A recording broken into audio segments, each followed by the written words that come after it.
Welcome to jobs insider. आप सभी का एक बार फिर से स्वागत है हमारे ऑफिशियल यूट्यूब चैनल पर। दोस्तों काफ़ी समय बाद हम यहाँ पर फिर नए वीडियो में मुलाकात कर रहे हैं। दोस्तों यहाँ पर मध्य प्रदेश में ना कोई भर्ती है, ना किसी भर्ती परीक्षा के बारे में कोई चर्चा हो रही है, तो इस वजह से यहाँ पर हमने बेवजह की वीडियो डालने की जगह, आपका टाइम वेस्ट करने की जगह यहाँ पर थोड़ा सा विराम दिया है। हालांकि अब टाइम टू टाइम वीडियो आपको मिलते रहेंगे। तो दोस्तों यहाँ पर जो नई लेटेस्ट खबर वर्तमान में आई है वो अतिथि शिक्षकों को लेकर आई है। नियमित नहीं होंगे यहाँ पर अतिथि शिक्षक, यह बात यहाँ पर समाचार पत्रों में अब आने लगी है। मध्य प्रदेश के 75,000 यानी 75,000 जो यहाँ पर गेस्ट फैकल्टी है स्कूलों में, उनके लिए परेशानी की बात है। नई शिक्षक भर्ती आखिर कब होगी, इस बात पर भी यहाँ पर सस्पेंस बना हुआ है। दोस्तों यहाँ पर जो भी व्यापम ने कैलेंडर जारी करा है उसमें भी यहाँ पर कोई विशेष यहाँ पर चीज़ें नहीं बताई गई हैं। 25% आरक्षण का नियम यहाँ पर लागू होगा अतिथि शिक्षकों के लिए, इस बारे में यहाँ पर जानकारी भी आ गई है। तो दोस्तों इन तमाम चीज़ों पर यहाँ पर आगे वीडियो में डिस्कशन करेंगे। इसके पहले आप चैनल पर नए हैं तो चैनल को सब्सक्राइब करके आगे बढ़े। साथ ही आप कमेंट बॉक्स में कृपया यह बताइएगा कि क्या आप एमपी जो टीचर एलिजिबिलिटी टेस्ट है और जो सेंट्रल टीचर एलिजिबिलिटी टेस्ट है वो क्वालिफाई कर चुके हैं, उसके बाद भी यहाँ पर आप गेस्ट फैकल्टी के रूप में काम कर रहे हैं। तो दोस्तों आप यहाँ पर कमेंट बॉक्स में अवश्य बताइएगा ताकि हम ये अनुमान लगा सकें कि कितने गेस्ट फैकल्टी यहाँ पर वेल क्वालिफाइड है, उसके बाद भी यहाँ पर बहुत कम वेतन में काम कर रहे हैं। तो चलिए दोस्तों वीडियो को स्टार्ट करते हैं। सबसे पहले खबर यहाँ पर देख लेते हैं। नियमित नहीं किए जाएंगे एमपी के 75,000 अतिथि शिक्षक, नेता प्रतिपक्ष बोले सीएम साहब गरीबों पर रहम करो। अतिथि शिक्षकों की नियमित करने की याचिका का लोक शिक्षण संचालनालय यानी कि जो डीपीआई होता है यहाँ पर दोस्तों कि आयुक्त जो है डीपीआई के आयुक्त तो शिल्पा गुप्ता ने निराकरण आदेश जारी कर दिया है। अब किसी भी अतिथि शिक्षक को नियमित नहीं किया जाएगा। इधर कांग्रेस नेता ने भी यहाँ पर जमकर सरकार पर हमला बोला है। तो दोस्तों जो शिक्षण संचालय की जो आयुक्त है उन्होंने स्पष्ट यहाँ पर आदेश जारी कर दिए हैं कि अतिथि शिक्षकों को नियमित नहीं किया जाएगा। इसी को लेकर यहाँ पर बवाल मचा हुआ है। भोपाल से दोस्तों यह न्यूज़ है, यहाँ पर प्रदेश के 75,000 अतिथि शिक्षकों के लिए बुरी खबर है। प्रदेश सरकार के स्कूल में अब अतिथि शिक्षक यानी गेस्ट टीचर्स नियमित नहीं होंगे। स्कूल शिक्षा विभाग में अतिथि शिक्षकों को सीधे नियमित करने का कोई प्रावधान नहीं है। यहाँ पर उन्हें सिर्फ सीधी भर्ती में 25% का आरक्षण दिया जाएगा, यानी कि जो रिक्रूटमेंट होगी उनमें यहाँ पर उनको 25% का रिजर्वेशन दे दिया जाएगा। जो गेस्ट फैकल्टी वर्तमान में काम कर रहे हैं उनको सीधे नियमित करने का कोई प्रावधान यहाँ पर नहीं है। हाई कोर्ट के निर्देश पर अतिथि शिक्षकों को नियमित करने की याचिका का लोक शिक्षण आयोग की आयुक्त शिल्पना ने निराकरण कर गुरुवार को आदेश जारी कर दिया, यानी अतिथि शिक्षकों को नियमितीकरण का मामला पूरी तरह से समाप्त हो चुका है।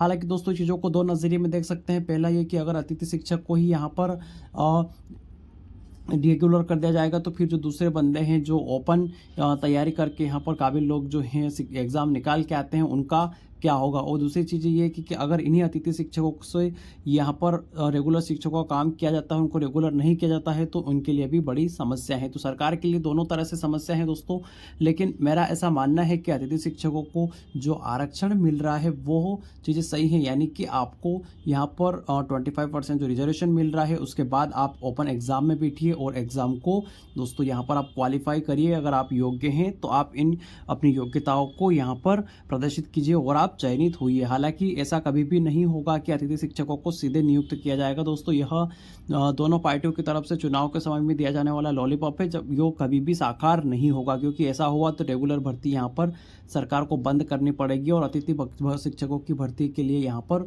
भ्रष्टाचार चालू हो जाएगा। हर कोई यहाँ पर भर्ती होकर काम करने लगेगा। तो दोस्तों यहाँ पर इस तरह से चीज़ें हुई। फिर नेता प्रतिपक्ष बोल रहे हैं कि नियमितीकरण को लेकर कांग्रेस नेता ने बीजेपी सरकार पर जमकर निशाना साधा। उन्होंने सीएम मोहन को ट्वीट करते हुए लिखा है कि मध्य प्रदेश के इस माह बाद क्या करेंगे, इस पर आपको विचार करना चाहिए। आप प्रदेश के मुख्यमंत्री होने के नाते अपनी जिम्मेदारियों का यूं मौन नहीं रह सकते। 75,000 कोई छोटा मोटा आंकड़ा नहीं होता और इन शिक्षकों के साथ उनके परिवारजनों की भी आजीविका का सवाल है। तो दोस्तों यहाँ पर भर्ती नहीं होना एक बड़ी बात है। दोस्तों यहाँ पर भर्ती भी काफ़ी समय से नहीं हो रही है। अतिथि शिक्षकों ने हाईकोर्ट में भी याचिका दायर की थी। स्कूलों में सेवाएं देते हुए 15 साल का समय हो चुका है, इसे लेकर प्रदेश के कई अतिथि शिक्षक ने हाईकोर्ट में याचिका दायर कर नियमित करने की मांग की थी। अतिथि शिक्षकों का कहना था कि शिक्षक पात्रता परीक्षा उत्तीर्ण है, डीएड बीएड प्रशिक्षित है, 3 वर्ष से लेकर 15 वर्ष तक लगातार अतिथि शिक्षक के रूप में पढ़ाने का अनुभव है। अन्य राज्यों में भी अतिथि शिक्षकों को नियमित किया गया है, इस आधार पर मध्य प्रदेश में भी नियमित किया जाए। हाईकोर्ट ने स्कूल शिक्षा विभाग को नियमानुसार कार्रवाई के आदेश दिए थे। दोस्तों एक तरीके से देखा जाए तो हाईकोर्ट में लगी हुई है याचिका ही गलत है, क्योंकि जो नियमितीकरण और करना नहीं करना, रिक्रूट करना नहीं करना, यह पूरी तरह से सरकार के हाथ में है। हाईकोर्ट का इसमें कोई भी यहाँ पर हस्तक्षेप नहीं होता है। हालांकि अगर कोई गलत तरीके से यहाँ पर रिक्रूटमेंट होती है, मान लीजिए कि 10 अतिथि शिक्षकों में से 4 को यहाँ पर नियुक्ति मिल गई और 6 को नियुक्ति सिर्फ इस वजह से नहीं मिली कि उनका कुछ रिजर्वेशन में लफड़ा था या कोई और दूसरी योग्यता वजह से यहाँ पर कुछ हुआ, तो इस चीज़ को लेकर आप हाईकोर्ट जा सकते हैं। लेकिन आपको अगर अनियमित किया जाए, इस चीज़ को लेकर यहाँ पर हाईकोर्ट नहीं जाया जा सकता है। दोस्तों इस पर यहाँ पर हाईकोर्ट ने भी कोई सुनवाई नहीं की, सीधा सा स्कूल शिक्षा विभाग को नियमानुसार कार्रवाई करने के आदेश दे दिए। और उसके बाद में जो स्कूल शिक्षा विभाग है, इससे सीधे शिल्पा गुप्ता जो है उन्होंने कहा कि यहाँ पर स्पष्ट कर दिया कि 25% यहाँ पर रिजर्वेशन दिया जाएगा और बाकी चीज़ें नियमितीकरण नहीं होगा, यह बोलकर चीज़ें उन्होंने यहाँ पर समाप्त कर दी। तो दोस्तों इन चीज़ों को थोड़ा डिटेल में यहाँ पर समझना होगा। उसके बाद यहाँ पर आप देख सकते हैं डीपीआई की ओर से आदेश में लिखा गया है कि जो सेवा और शर्तें भर्ती नियम 2018 संशोधित नियम 1 दिसंबर 2022 के अनुसार सीधी भर्ती से रिक्त पदों की पूर्ति के लिए जो शिक्षक चयन परीक्षा के माध्यम से प्रावधान है, सीधे नियमित किए जाने का कोई प्रावधान यहाँ पर नहीं है। इन्होंने स्पष्ट कहा है अतिथि शिक्षकों के लिए शैक्षणिक संवर्ग शिक्षकों के पदों की रिक्तियों का जो टोटल वैकेंसी आई, मान लो 100 वैकेंसी आई तो 25% पूर्ति यहाँ पर अतिथि शिक्षकों से की जाएगी। यह सुविधा इन्होंने दी है।